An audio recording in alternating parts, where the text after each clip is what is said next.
احتلام والے خوش قسمت ہیں۔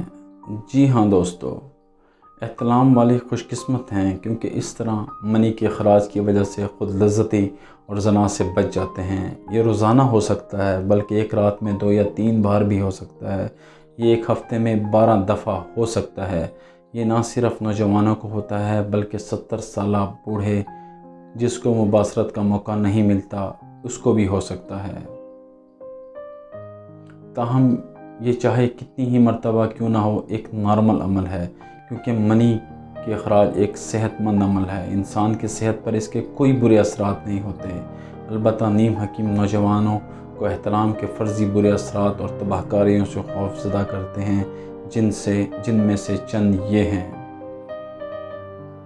احتلام سے دماغ اور حافظہ کمزور ہو جاتا ہے، پڑھنے کو دل نہیں کرتا، بینائی کمزور ہو جاتی ہے، اعصاب کمزور پڑ جاتے ہیں، فرد خوف اور گھبراہٹ کا شکار ہو جاتا ہے، اس کی دل کی دھڑکن تیز ہو جاتی ہے، آنکھوں کے آگے اندھیرا چھا جاتا ہے، چستی چالاکی ختم ہو جاتی ہے، چہرہ بے رونق ہو جاتا ہے، بدن سست اور کمزور پڑ جاتا ہے، فرد ذرا سی محنت سے تھک جاتا ہے، کسی کام میں دل نہیں لگتا، ٹانگوں اور کمر میں درد محسوس ہوتا ہے، فرد سستی، کاہلی اور اداسی محسوس کرتا ہے، مزاج چڑچڑا ہو جاتا ہے، احساس کمتری کی وجہ سے فرد کسی سے آنکھ ملا کر بات نہیں کر سکتا۔